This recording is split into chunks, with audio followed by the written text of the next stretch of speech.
Today, the greatest risk of global catastrophe doesn't look like this. Instead, it looks like this. If anything kills over 10 million people in the next few decades, it's most likely to be a highly infectious virus rather than a war. Not missiles, but microbes. Now, part of the reason for this is that we have invested a huge amount in nuclear deterrence. But we've actually invested very little in a system to stop an epidemic. We're not ready for the next epidemic. Let's take a look. First, we've got population. The world today has 6.8 billion people. That's headed up to about 9 billion.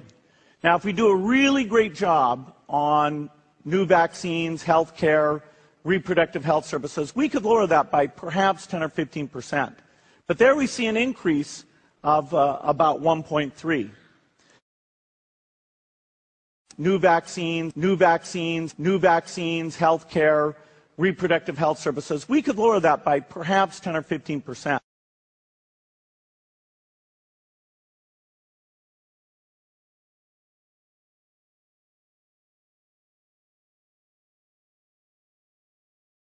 Coronavirus et Bill Gates. Les questions sans réponse. Actuellement, le coronavirus tient le monde entier en haleine. Les incohérences concernant l'origine et la propagation du coronavirus soulèvent d'autres questions et sont vivement débattues. Par exemple, Bill Gates avait-il préalablement connaissance de la pandémie actuelle? En effet, il existe certains liens entre les coronavirus et la fondation Bill et Melinda Gates. Mais écoutez par vous-même.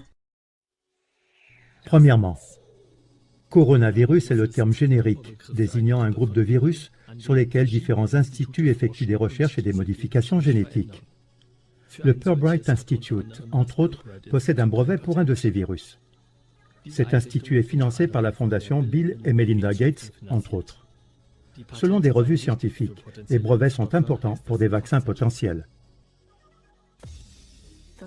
La fondation Bill Gates poursuit-elle vraiment des objectifs altruistes en brevetant les coronavirus? Ou se pourrait-il qu'on crée d'abord un problème, génère une réaction et offre ensuite une solution? Deuxièmement, Bill Gates et sa fondation ont déjà réalisé une simulation d'une pandémie de coronavirus le 18 octobre 2019 sous le titre Event 210, en français Événement 201. La simulation a été réalisée en collaboration avec le Centre Johns Hopkins pour la sécurité sanitaire et le Forum économique mondial à New York. Cette simulation portait sur la façon dont des décideurs politiques, des autorités, des chefs d'entreprise et des experts sanitaires luttent ensemble contre un coronavirus non contrôlé. Un scénario de 65 millions de morts dû à une pandémie fictive de coronavirus. Le centre Johns Hopkins, critiqué, a récemment publié une déclaration sur sa page d'accueil. Il n'avait pas prédit 65 millions de décès pour la pandémie actuelle, même si leur exercice contenait un tout nouveau coronavirus. Est-ce que tout cela n'est que coïncidence et théorie de conspiration? Ou bien y a-t-il un lien entre l'épidémie de coronavirus en 2019, le brevet de coronavirus et l'exercice Event 201?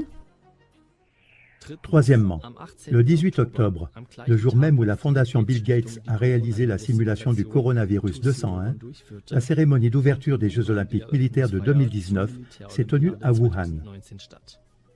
Quelques semaines plus tard, les premiers cas de coronavirus ont été signalés près du marché de Wuhan. Des articles sur des sites web chinois populaires accusent désormais les athlètes américains d'avoir propagé le virus. Le virus aurait été créé par la CIA. En fait, le centre sportif et l'hébergement des 200 soldats américains ne sont qu'à quelques kilomètres du lieu de l'apparition de l'épidémie. Tout cela n'est-il qu'une coïncidence et une théorie de conspiration? Ou le 18 octobre 2019 était-elle une date prévue pour le début d'une pandémie mondiale?